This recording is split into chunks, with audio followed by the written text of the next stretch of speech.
What is addiction? That's a good question. They say that addiction is a chronic, treatable disease.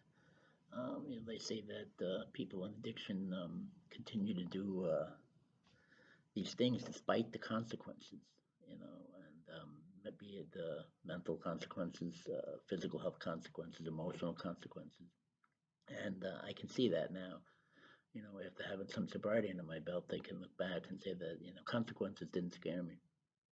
You know, I always wanted to be old enough to go to the bar and drink, and just like everybody in my family did, and be able to drink that beer and socialize and laugh and have that good times that I watched all the adults in my life do. I remember when I was about 5 or 6 years old. We would go to dinner at my grandmother's house and be everybody there. To be 20 something of us, and at 7 o'clock at night, all the adults would go to the local pub and leave us kids at home with my grandmother.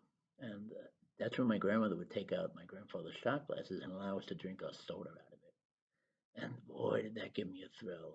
My adrenaline pumped, and I felt like a big man. And we would laugh and play around with my sisters and brothers and pretending that we were loopy and intoxicated. And I just didn't have that feeling yet. But boy, did I want it. And when I became 11 and I started to drink, I felt like a big man. And my addiction definitely started at that point, even though I didn't see it. Addiction is something that takes from you. It takes and takes and takes, and it's not just the physical things that it takes. And we don't. It kind of does take, but we also allow it. We lose a lot of things. And the thing called stuff. Everybody's worried about their stuff. But besides the stuff and the material stuff, we lose ourselves and we lose our soul and our purpose, and we lose people along the way because they don't understand our addiction, and we don't want to be around the people who are not partaking in it with us, and that's sad.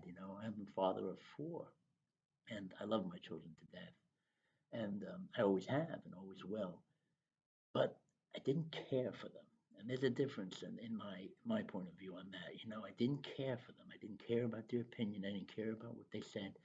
I just cared enough to pretend to be a good father so that the community at large would see me. So I would take them to church on Sundays and dress them nice and be the big man on campus and the big dad. And then that would be it. I would go to the liquor stores immediately after church and continue my drinking for the day. My drinking got out of control and it hurt a lot of people. I always thought that I wasn't hurting anybody. I was just going out having a good time and drinking. Why is my drinking affecting other people? And they're not the one waking up with the hangover or spending all of their money. I'm spending my money. But I came to realize that when every time I was out having a good time with my friends or associates or whatever you want to call them, there was someone in my family at home crying, losing sleep, worrying about me and about what my life had become. I remember one of the last things my father said to me was that if he knew that his financial success would lead me down the path that I am on, he would burn all the money that he had. And boy, I didn't like that he said that when he said it because I was still using and drinking. But as I look back now, and both my parents have passed some time ago. Um, I wish he was here so I could tell him I get it, I understand it, and today I would burn every piece of my physical toys or whatever you want to call it. I would burn them all to save my children from the life that I led.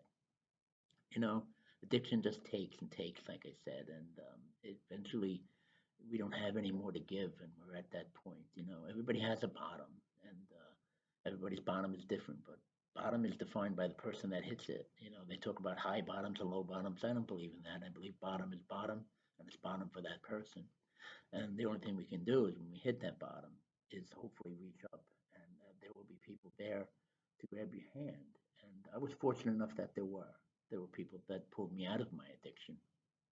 You know, so addiction to me, in the short version of it, is the disconnection from our higher power, our family, our friends, our soul, our purpose, our community, and anything else you could really think of. We just disconnect from it. I started to drink and use because I wanted to make friends and I wanted to be social. But I ended up the total opposite. I ended up by myself in a rinky dink place, four walls, a TV, and my bottle of booze. And today, because I learned what my addiction was, I got educated about it, I am able to know about it. And I'm able to teach my children about what addiction is. And they'll have to make their own choice. I can't stop them from living life, but I can give them the knowledge that I didn't have when I was younger. Thank you, and thank you for letting me share.